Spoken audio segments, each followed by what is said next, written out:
Good morning, everyone, and welcome to our Bible study. Today is Saturday, October 15th, 2016, and Shardy from Pennsylvania is our moderator. Go ahead, Shardy. Good morning. First, I would like to read the quote found by Linda from Miscellaneous Writings by Mary Baker Eddy. Quote, Christ Jesus' sense of matter was the opposite of that which mortals entertain. His nativity was a spiritual and immortal sense of the ideal world. His earthly mission was to translate substance into its original meaning, mind. He walked upon the waves. He turned the water into wine. He healed the sick and the sinner. He raised the dead and rolled away the stone from the door of his own tomb. His demonstration of spirit virtually vanquished matter and its supposed laws. He met and conquered the resistance of the world, end quote.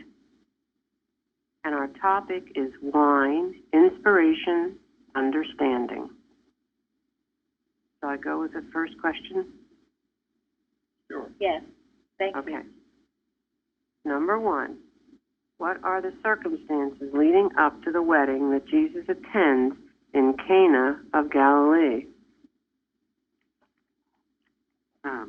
Well, Jesus had been baptized by John prior to this. This was at the very beginning of his time. He also had found some disciples. I think it was Philip and Nathaniel and Andrew and Simon and maybe one other one. Thank you, Betty. Oh, and I also wanted to say I really enjoyed the reading at the very beginning. That was really good. Yeah, that was beautiful. Yeah, Thank you for finding that. a lot. Yeah, Linda finds some good quotes.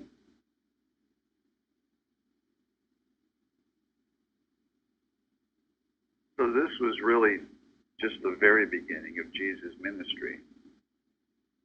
He had just finished his career as a carpenter. He had been educated. He was making a transition here, wasn't he? It's a very significant Humanly a transition. transition, yeah.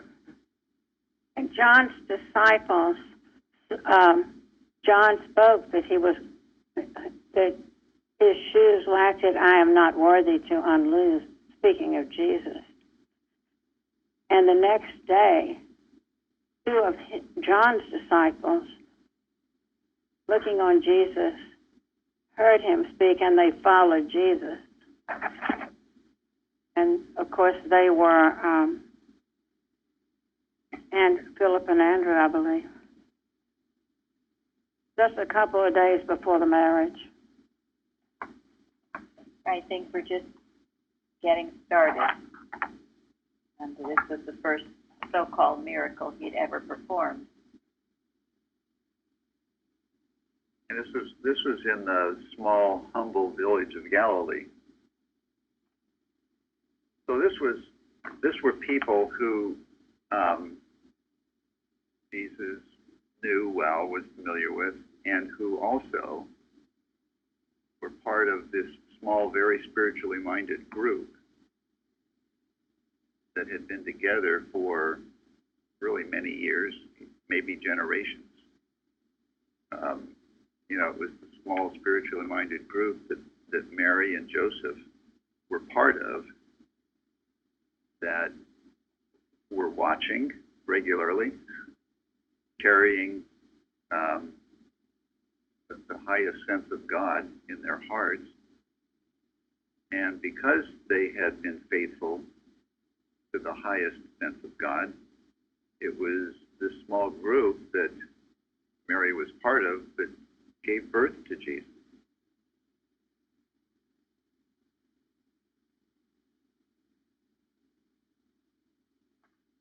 And it would make this a perfect place for him to begin his ministry.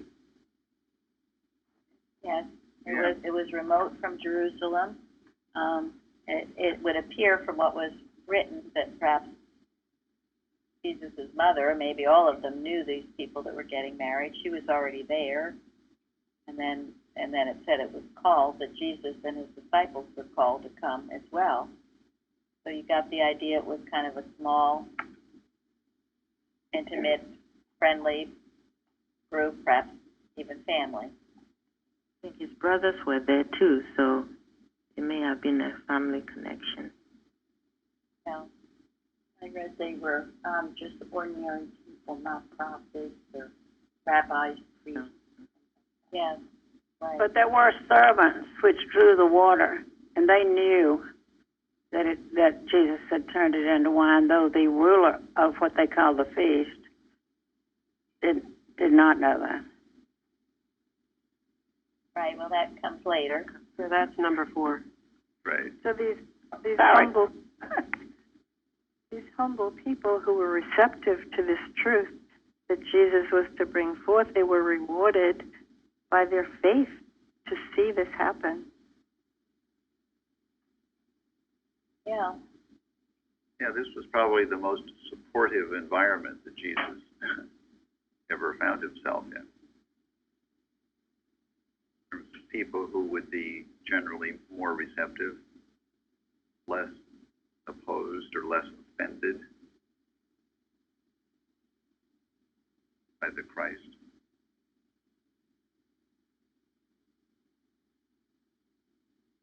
Anyone else on number 1?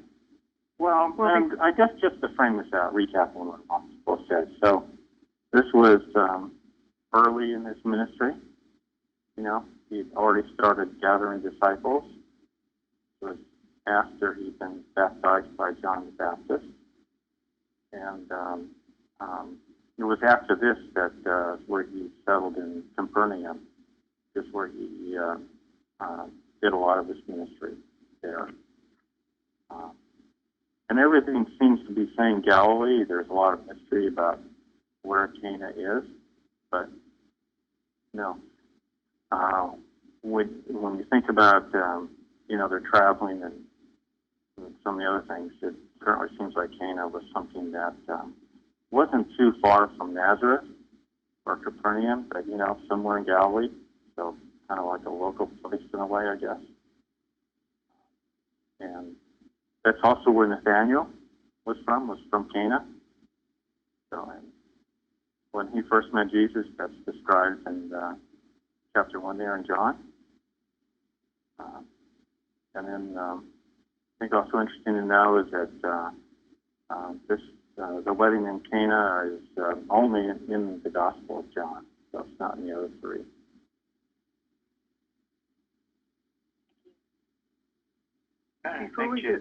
Thankful that there was this small group that held on to the true idea, were spiritually minded. Here's a wonderful picture. It also says something about John. Like Tom said, it's in none of the other Gospels. How come none of the other disciples recorded this event? But John did. So they probably weren't there yet, maybe. Well, I think that one of the most important things that one has to consider here is that there are many groups of people who were going against the status quo or the organized ideas of being Jewish. This was one of the groups that was doing this, and so I think that we have to see how important Jesus was in that group. Thank you. I thought it was interesting what he did afterward, which was he went through the temple and cleared out the tables and overturned the tables. That happened right after. Yeah, right afterwards. Very interesting. Okay. This is wonderful. Let me go back to the 5 disciples that he now has. I was fascinated with this. So John and Andrew left the other John, the Baptist, and followed Jesus and stayed with him. And then the next day, I believe it was, according to what Farrelly said, that he called to Philip and Nathanael, and he actually said to Nathanael, I can see that there is nothing false in you. So he knew what he was doing. He knew these people. Thank you. Yes, he did. He definitely could read thoughts. Okay, shall I do number 2? Sure. Okay. Number 2. Why did Jesus rebuke his mother at the wedding? His mother.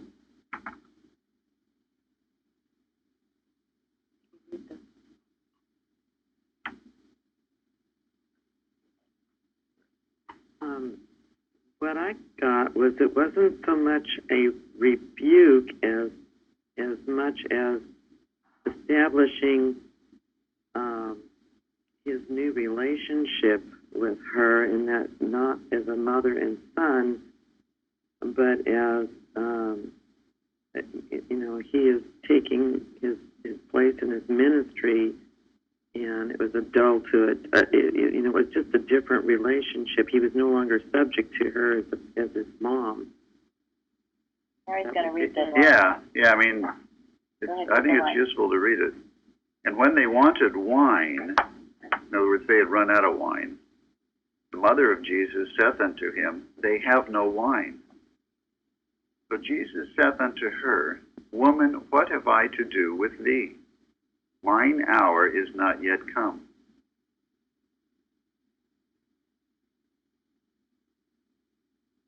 Well, he knew that his mother knew that he could turn it into wine.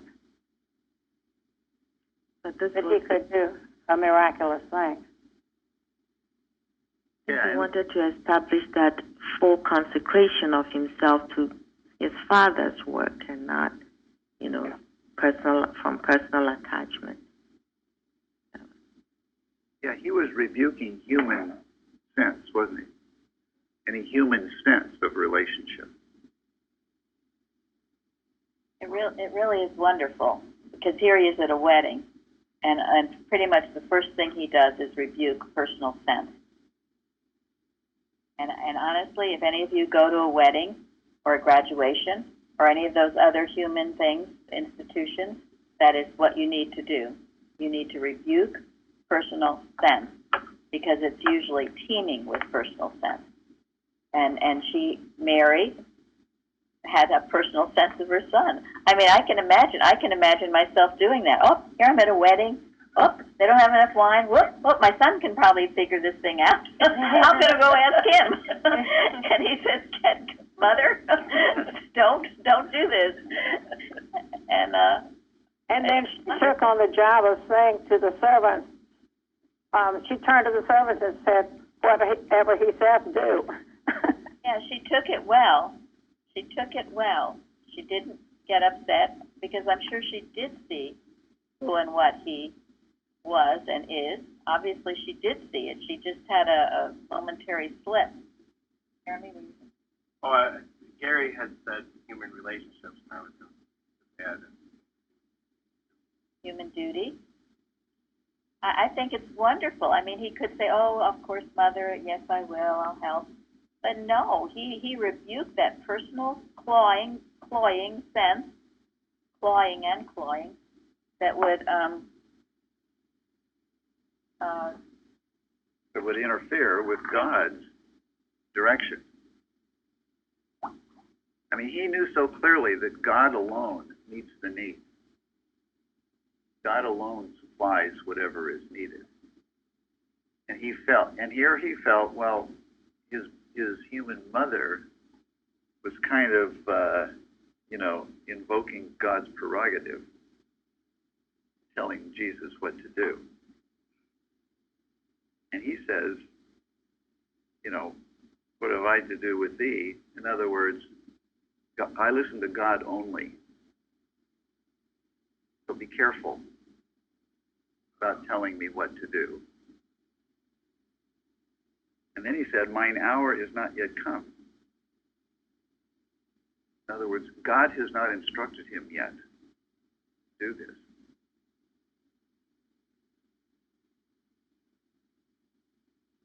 This is such a tremendous lesson, and think about it. We should all have it within our own hearts. You don't have someone else telling you what to do. Take your directions from God. He did rebuke his mother, and she took it well. She took it well, but this was rebuking personal sense, and he did it, and he wasn't shy about it. He did it first thing at the wedding. He didn't pull her over in the back room and whisper to her. He just told her, stop it. Showed, a healthy relationship. And often, I think in another place, he called his mother woman. What did that show?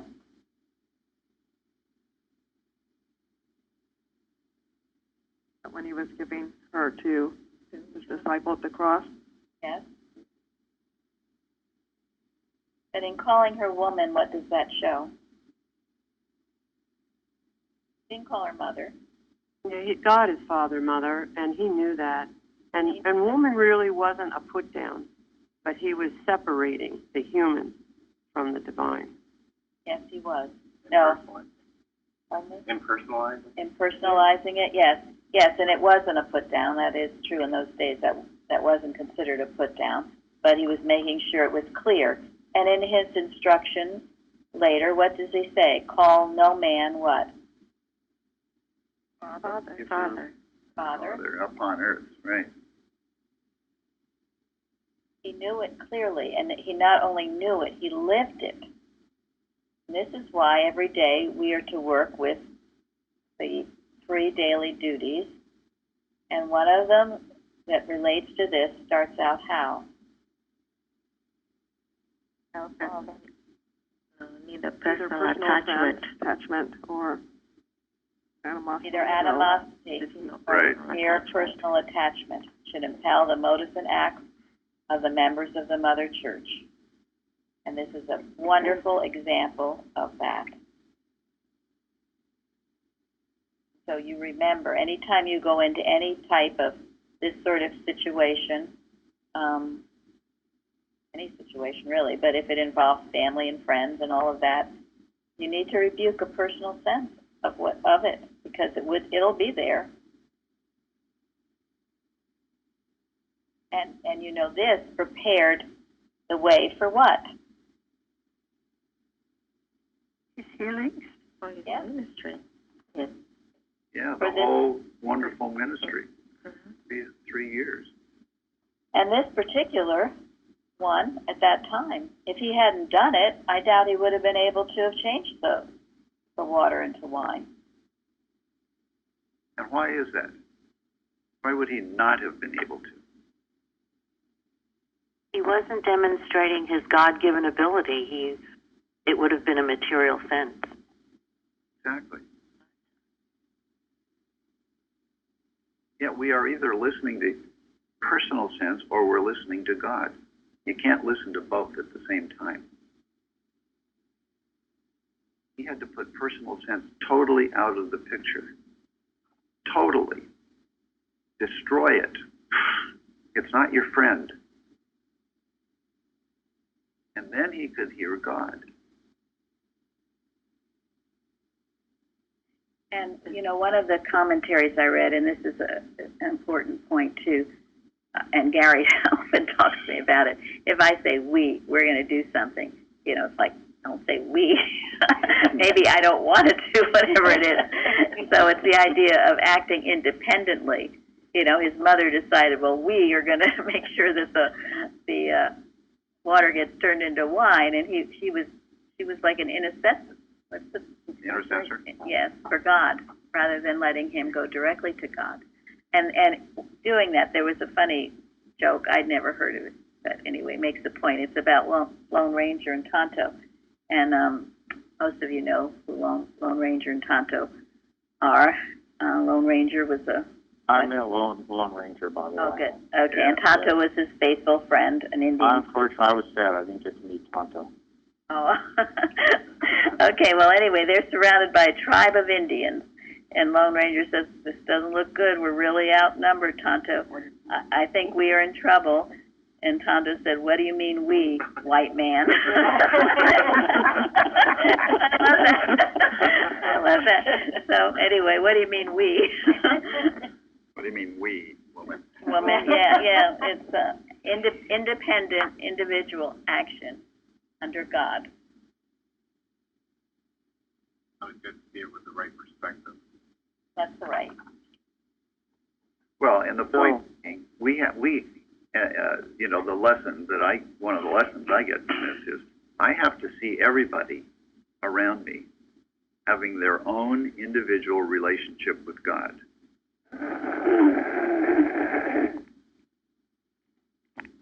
Yeah, just like that. As they do. Well, exactly. Our children have their own relationship with God. Our parents have their own relationship. Everybody. As soon as you get in the middle of it, all it does is muck things up. So that's a wonderful question and a wonderful example of Jesus to follow. Rebuking personal sense. Tom, were you going to say something more? Oh, I was just going to recap what you were saying, just to summarize it all. So, exactly. He wasn't rebuking his mother. He was rebuking or denying personal sense, as he just said. And seeing her as God sees her. And that's a wonderful thing. Thank you. It is. It releases those you love. It releases them so they can carry out their divine destiny, do what God's will is for them, not what your will is for them, not what you want them to do. And I'm sure, Jesus' mother very much wanted Jesus to, take care of this problem. And she probably sensed that he could. Sure. She was very spiritually minded. I mean, That's why she said unto the servants, whatsoever he said unto you, do it. Yeah, she had a sense that something like this was going to happen. So it's just that she, but, and the other thing I wanted to say about, Jesus freeing her, he was also clearing the air for himself so that he could hear very clearly what God was going to tell him. Thank you. That's so important. And again, it led to what happened. He had to have done that to clear the atmosphere, clear the air. And she might have, too. She might have harbored some pride about him. Oh, I know he can figure this one out. And so he was rebuking that, too. So all of these things, and they're all human and they're personal sense, and it must be rebuked. Never breathe an immoral atmosphere unless an attempt to purify it. And before that, it says you've got to be willing to make that rebuke in order to clarify it. And I will say this one more time. Oftentimes, the most immoral atmosphere that we could ever find ourselves in is with our own family, human family. So, beware. And don't let your guard down, because that's part of the problem. You let your guard down and think, oh, these are my family or my friends, everything's fine. Well, personal sense will creep in, and it has to be handled and rebuked.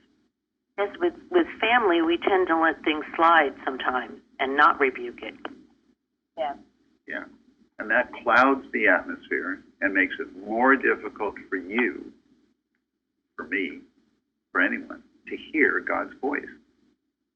Always start arguing. Well, and that's a sign that you're sunk down in the mud when you do. Would be The a good advice lesson. on that was? It was a good lesson, too, because I know I was brought up, you never disagree with your parents. But if something's wrong, you still have to speak up. And this was Jesus showing it. You respect them, you love them, but you don't have the personal sense that they're perfect. Yeah, you don't let them interfere with your relationship with God. Very good point. Exactly. Yes. Yeah, I did a lot of stuff before I felt really wrong about doing, just because of feeling that was what you do when you're loyal. But learning the difference between human loyalty and loyalty to God,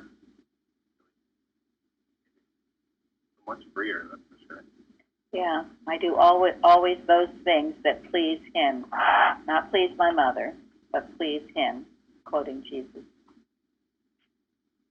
It's also telling, I feel to me, it's like saying I must always identify myself correctly to just not lose that thought.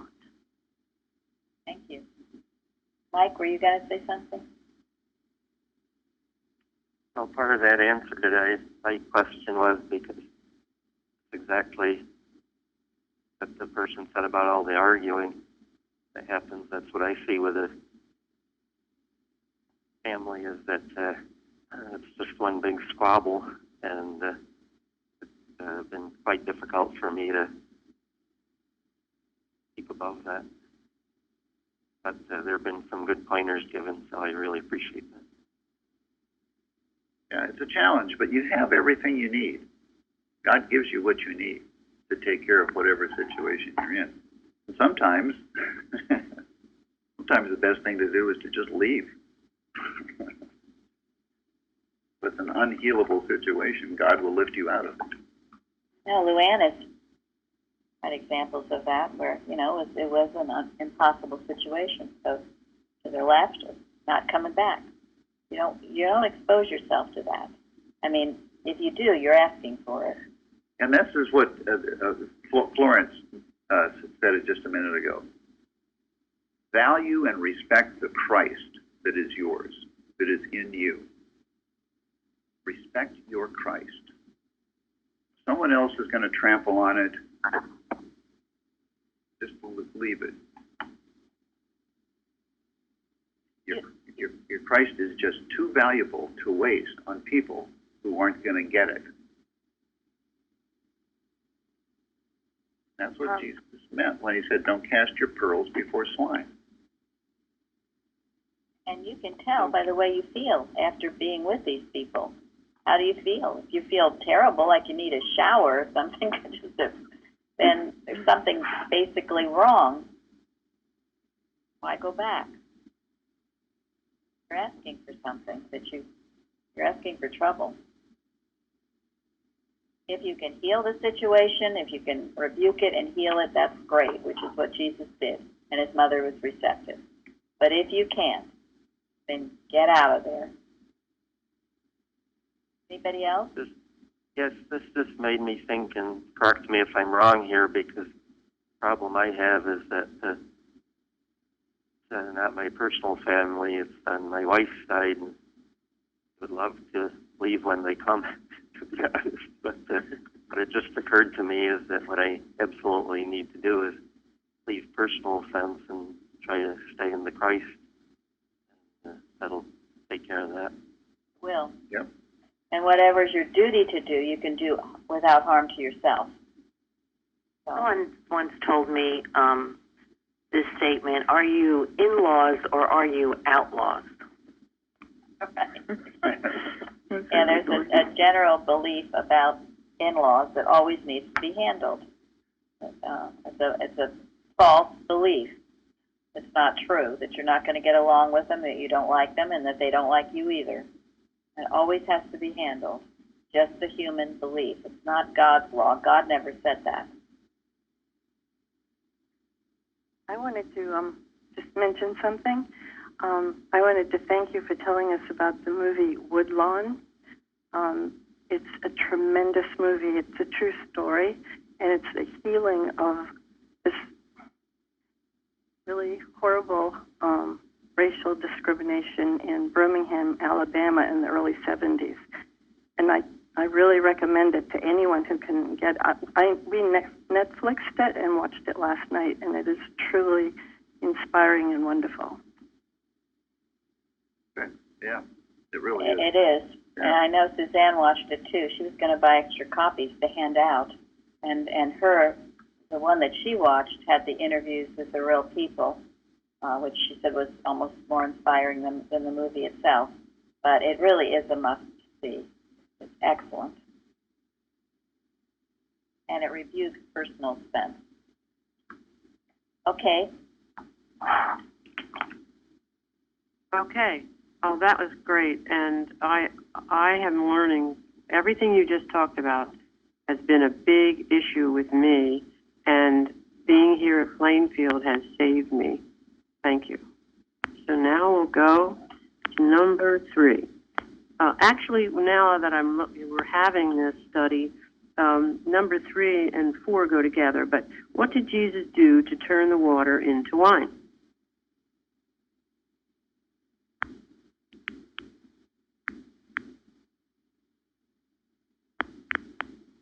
I had read, which I thought was interesting, was that he was ready for anything that presented himself. He wasn't caught off guard. He was poised. I think he saw that there could be no lack anywhere. God supplies all need. A bounty of inspiration. He cleared the air so that he could listen to God so clearly, and God told him what to do, and he obeyed God's voice. He was ready. I sort of think the key is to look at the woman. To do what? So someone said this before. His mother responded to Jesus and said, "Whatsoever he saith unto you, do it." And I think that's a lesson for us, because what she's doing is she's being obedient, to the Christ, having complete faith and no doubt. Yeah, no, she took it well, and she anticipated that Jesus would be able to do something at God's direction. The question is, what did Jesus do? I don't know. See, that's why I think it's really the woman, because I think if she hadn't listened to the Christ and been obedient, I'm not sure how the rest of the story would have turned out. Well, it cleared the air. The rebuke cleared the air, and she did take it well, yes. And he needed that to have happened, to have the free course. But then, what did Jesus? She said, "Well, whatever that he tells you, do it." So, what did he tell them to do? To fill the water pot. Yes. It's interesting. You think about it. Almost every time Jesus, a great blessing came and a great healing came, he gave instructions. He told people to do things. When you think about it, I was looking it up. Go to the pool of Siloam and wash. Fill the water pot. Stretch out your hand. Maid, arise. Yeah, well, exactly. I think it's an illustration. We've been through this before. I think it's in our lesson. But, the story of Naaman, commander of the Syrian army that got leprosy. And then he had a servant girl who was an Israelite that said to go see the prophet in Israel. So he went to Israel to see Elisha. And Elisha didn't even meet him, but Elisha sent a messenger to him when he arrived, and the messenger gave instructions to this commander of the Syrian army. So that certainly doesn't seem to be giving him respect as being the commander of the Syrian army. And then the instructions were to go dip in the River Jordan, and that certainly didn't seem respectful to do, because there are much better rivers to go dip into. So why didn't Elisha meet him? And why did he tell him to go to this River Jordan and do it, And so he was initially really angry, said he was in a rage, but then he was told to, listen to the prophet. And that's when things changed, when he listened to the prophet. And he actually went and bathed in the Jordan 7 times and was healed. So what's the point of all that? Yeah, so what does that have to do with this situation? Well, I think Well, what it it has does. to do with what the woman said, is, whatsoever he saith unto you, do it. Right. But I just want to be clear, it wasn't the woman who did the healing, okay? She, I don't think she would have been healed if she hadn't been obedient. well, But I think And she didn't have the faith. I mean, in our lessons, in the reference, that Jesus says, "He that believeth on me." You have to believe in Jesus and God. yes.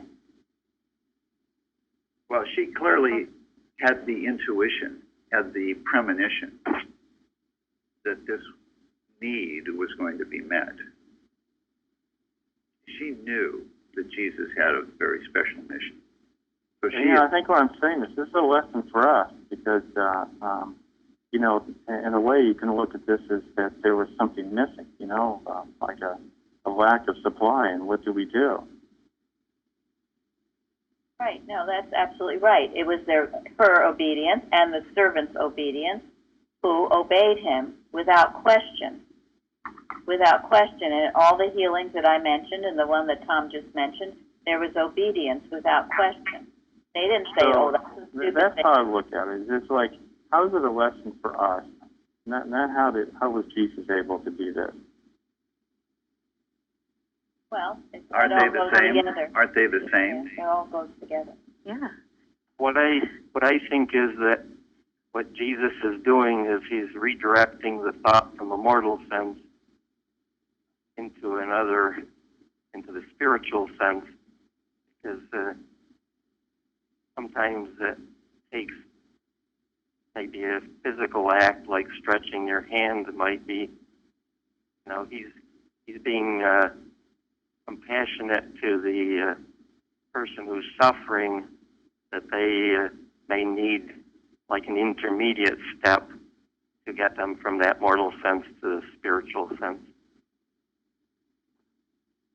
Yeah, I mean, we already covered that part. He destroyed human sense. He rebuked the heck out of it. He cleared the air so that he could hear God.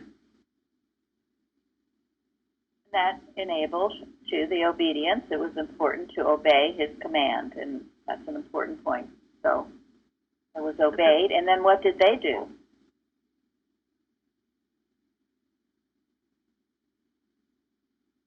Read it. What did they do? Servants. Fill the water jug. They filled it to the brim. They filled it to the brim. They didn't just put in a little bit. They filled it to the brim. So what does that mean to us? Our faith should be overflowing. Thank you. Overflowing, enthusiastic. When Christ gives you a command, first you don't question it, wonder, no, I'm not going to do it, or that's a stupid thing to do. Then you do it, and you do it with your whole heart and soul and mind and body. That's what we're instructed to do. Whatever you do, if you have to vacuum, you do it with joy and enthusiasm. You're teaching Sunday school class, you fill it to the brim. You don't hold back. You don't do it half-heartedly. That's true obedience. Anything else is not. You can't fake it. So whatever you do, and really everything you do, should be for the glory of God. What does the word enthusiasm mean? With God. God is in it. God. Thank you. Enthuse. Being God, right? Enthuse is Greek for God, isn't it? Yes. Enthuse, it means you've got God in it. Don't you know, if you've ever talked to somebody or been anywhere and they're doing something with enthusiasm and joy, it makes all the difference than if they're just trudging around. By the same token, inspiration is inspirare, Greek root for inspire. You fill yourself with spirit. Thank you. Absolutely. You're filling yourself up with God. So you fill it to the brim. All these small things show the tremendous obedience that was going on, listening to the Christ. Again, preparing the way. Preparing the way, clearing the air. For what? The healing Yes. ministry, his healing ministry, as well as his teaching. Now, did Jesus turn the water into wine? Not the human Jesus, no. Trick question. Who turned the water into wine? God turned it. The truth. Yes. There's only so much we can do, okay? And he did all the things that were required of him, as did his mother, as did the servants. But it was the truth that he was knowing, the truth which is, of course, the Christ's presence. Yes. And God is always abundance, always supply, as Jesus showed when he fed 5,000 people with 5 loaves and 2 small fishes. Right. Just like he raised Lazarus, there was no death to him. Absolutely convinced of it. Absolutely. He knew there was an abundance. And Barbara wrote, what's a firkin? Is she there to answer? She wrote it on the forum. How much is a firkin? 8 or 9 gallons? Gallons. A lot. Several gallons. Gallons. This is a lot of wine. Yeah. He didn't just test it out with a coffee cup. Right. And what were those water pots used for normally? Washing, Yes. cleansing. They needed a lot of water.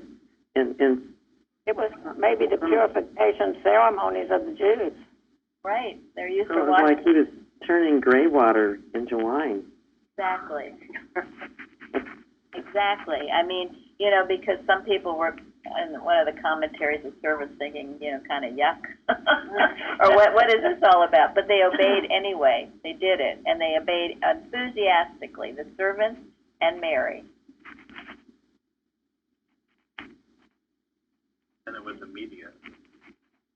As soon as they had it filled, they brought it right out. Yes. So, we fill the water pot. The master turns the water into wine.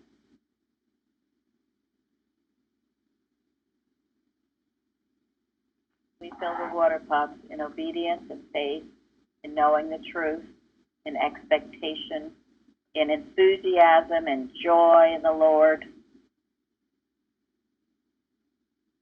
God provides what is needed.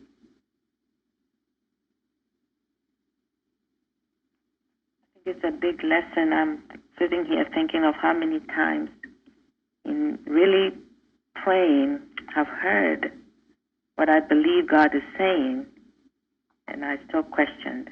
That is just absolutely wrong. So I'd obeyed and did what I was feeling, hearing God's words would have saved me a lot. Well, we have all been there. I can certainly attest to that. But isn't that kind of how we grow? If you're not used to immediately obeying God's voice, you sort of have to practice at it, right?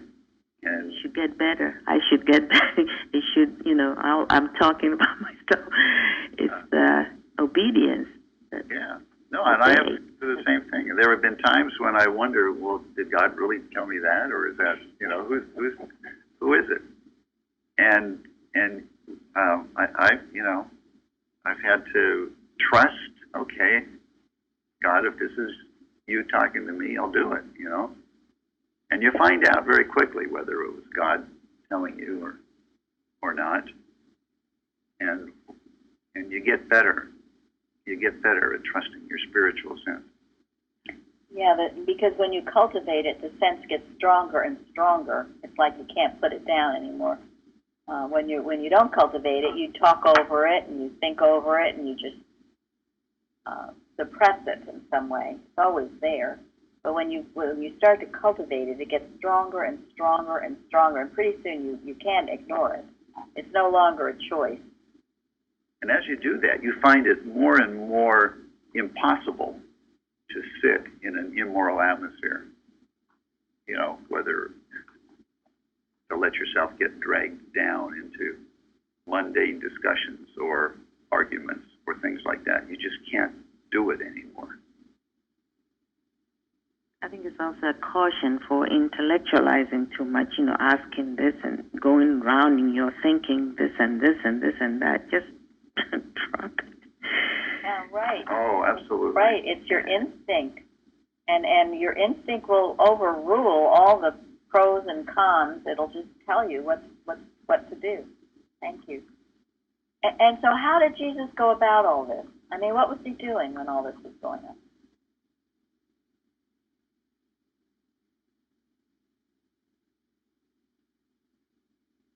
He must have been Stepping on preparing a platform himself. for you? Go ahead, what? What was he doing? Who was answering? Well, he was preparing himself for his ministry. No, but when this healing is going on, what is he doing? He was sitting in the lower chamber. He was listening to God. He was quietly listening to God. She said he was sitting at a lower chamber. He didn't take the chief seat at the wedding. He sat in the more humble spot. Was he waving his hands and telling everybody what to do and all that kind of thing? He was probably putting a blessing on the wedding. Yeah. Also, he had just begun to gather his disciples.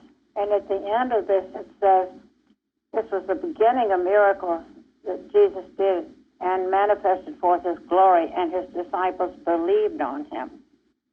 Right. But the point I'm making is that he did it just quietly and humbly and naturally. No one was thinking, oh, look at Jesus. What is he doing? My goodness, what's going on with Jesus? No. It was a natural, quiet thing that he was doing. There was no attention drawn to him. And my point again, you can apply it to yourself, and you can see when God works, it is usually in this manner. Quietly, humbly, no one knew what he was doing, except he told them to fill the water pots up. But it was just a natural, normal occurrence. There was no attention drawn to him. Not fiery, and he wasn't standing on a platform yelling at people and looking at me. And nobody but the servants even knew Exactly. what was going on. Nobody but the servants and the woman, his mother, Mary. Nobody knew. That's how quietly he was doing this. It's a very important point. These are extremely important points in this story. And Shardy in her questions have highlighted them. And so the next question is also, it goes along, but what is it, Shardy? Goes along now with what we're talking about. You mean what, the number 4? We've talked a lot about it. Before we leave 3, you covered it exactly. He didn't do anything except know immediately that the divine power was in operation. And that was just so wonderful. Yes. Do you want to talk any more about, I wanted to talk about the governor of the feast in number 4. I do too. Go ahead. Yeah. Can I add something? Go ahead, Sharon. It's in the lesson too. The Father that dwelleth in me, he doeth the work. And Jesus knew he wasn't doing it. God was working through him. Yes, he knew that. Go ahead, Shardy. Well, could I just say something quick on the wine, please? Okay. I had a big long thing, but I'll keep it really short. And that's that in those days, wine was considered anything from grape juice without alcohol to very low alcohol content, sometimes diluted like 1 to 20 parts when they drink it. So it isn't what we look at as wine today necessarily. Yeah, I was amused almost by that. People were really worried. Did Jesus actually have people drink alcohol? But I don't know how important that all is. But yeah, it was. That's why some people drink now. They say Jesus gave wine. I mean, anyway. Yeah, it was. But anyway, they said it was more like a grape juice. But so go ahead, Shardy. Thank you, Mike. Yeah, and with Mike, too, the weddings usually lasted a week.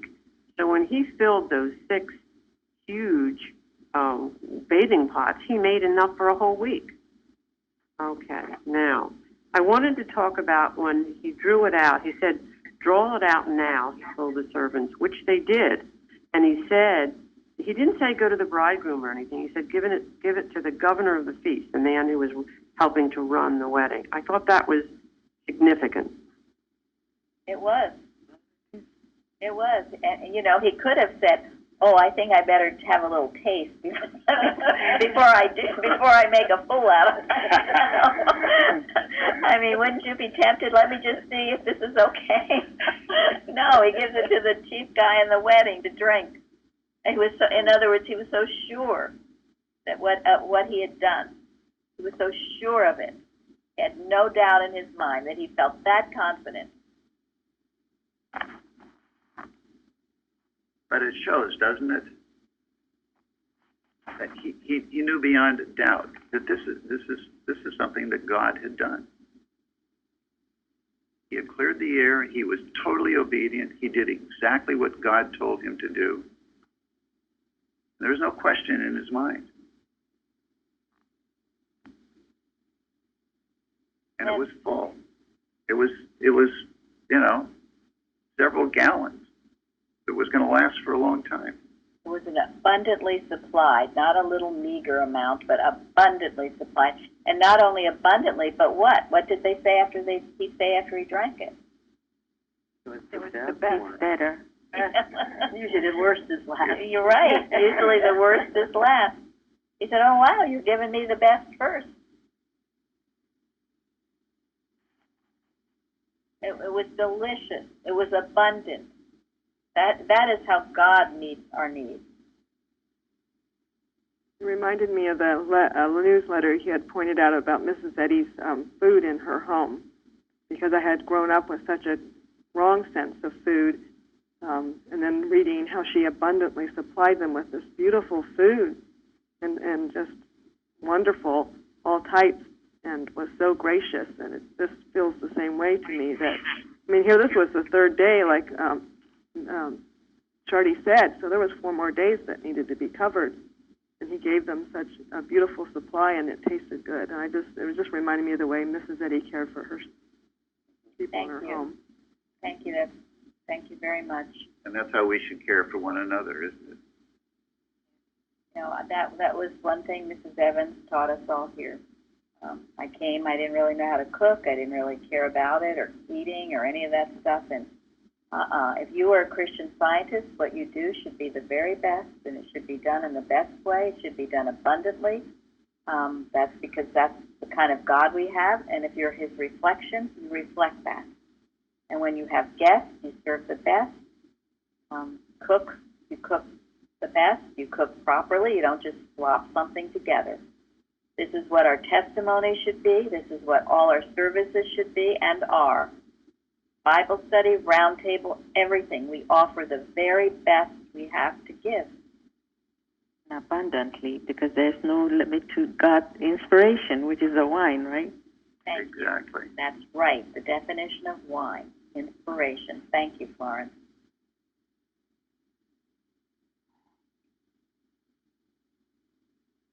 Oh, this is a tremendous example of healing. It was done very quietly in a remote place. Wasn't a physical healing, so, of a disease or something. It was just one of supply. And also it wasn't urgent. I mean, they all could have lived without wine, I guess. But it was just a clear demonstration of God's love for man. Someone said putting a blessing on the wedding, the marriage covenant, probably was friends of theirs. That he brought in, and think, what do you bring when you go to a wedding or when you go to some event? What are you bringing in? Are you bringing in this? Are you bringing in the Christ consciousness to bless everyone? You should. Better. Do you rebuke personal sin? Put a blessing on everyone there, everyone you meet, everyone you talk to? You should. You better.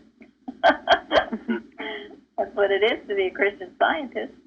If you're going to name the name, what do they say? If you're going to name the name, you have to walk the walk.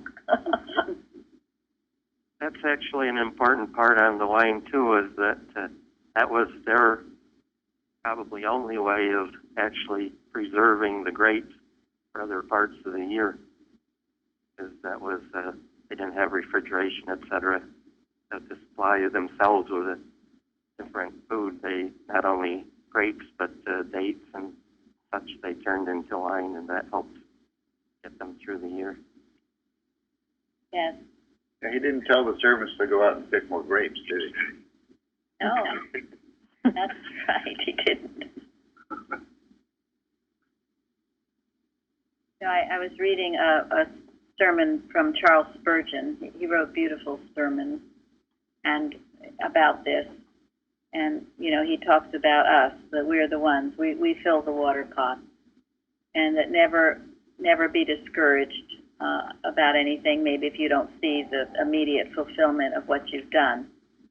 He said that he's known people who have come up to him and said, you know, I heard a sermon of yours, and the sermon he gave 25 years ago, and that sermon changed my life. In other words, you never know what you have spoken today in this Bible study, what you have given on this forum this week, your expression to a neighbor. You don't know what effect that is going to have just because you don't see the result this moment or this day. These seeds, it's like Johnny Appleseed. It goes out and it blesses.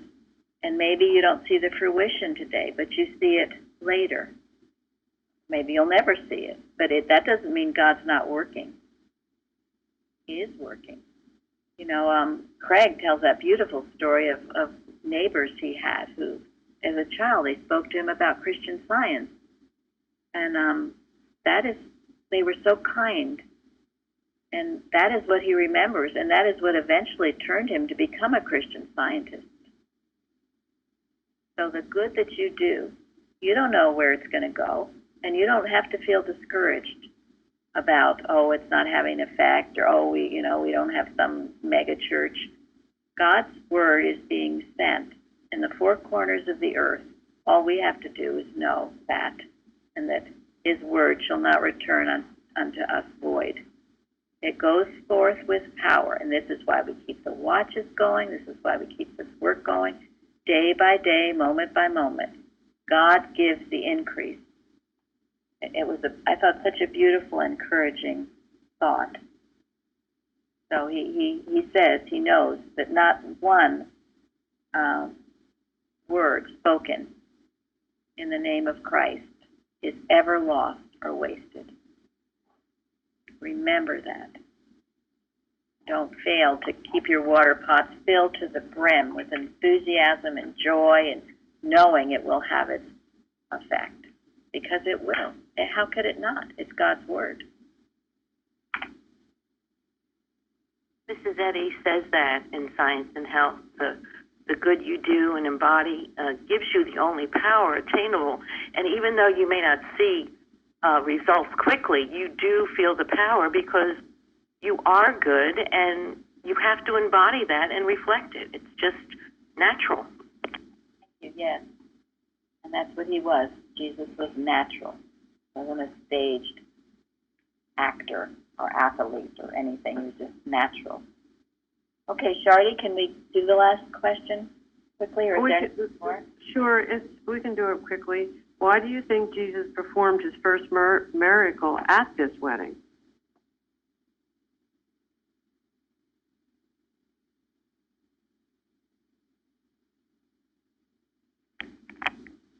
To me, it seems like a progression from the day before. There were 3 days, and each day proceeded. I mean, from John the first day to the disciples turning toward Jesus the second day. And they say the third day there was a marriage. And then at the end of the marriage, it says that because of this miracle, which manifested forth Jesus' glory, God's glory, his disciples believed on him. Thank you. That's very good point. And that the word 3 often is, has a spiritual significance. Because Jesus was in the tomb 3 days. Other things took 3 days. Anyone else? I just think that his whole mission was about inspiration, understanding what the Christ is, and this is a perfect miracle to begin this mission of inspiring and teaching and bringing the Christ to mankind.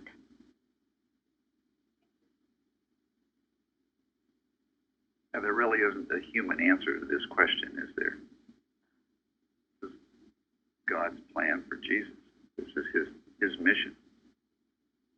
Here he was with, in a humble situation, a marriage, which is which is among the most sacred of human ceremonies, relationships. And he was ready to start his mission. And God used this opportunity to start his mission. What a beautiful way to start. Mine hour is not yet come, but it did come. It came at the wedding. Listening moment by moment to the Father, and he couldn't be hurried about it. It couldn't come too late or too early. It had to come just when God appointed. It was. So it was God's doing. That's why he performed his first miracle at this wedding. Anyone else? Well, thank you, Shardy, and thank you, everyone who... Thank you. Thank you. Fascinating discussion. Thank you very much, Shardy. Thank you, Charlie. Thank you all. Thank you.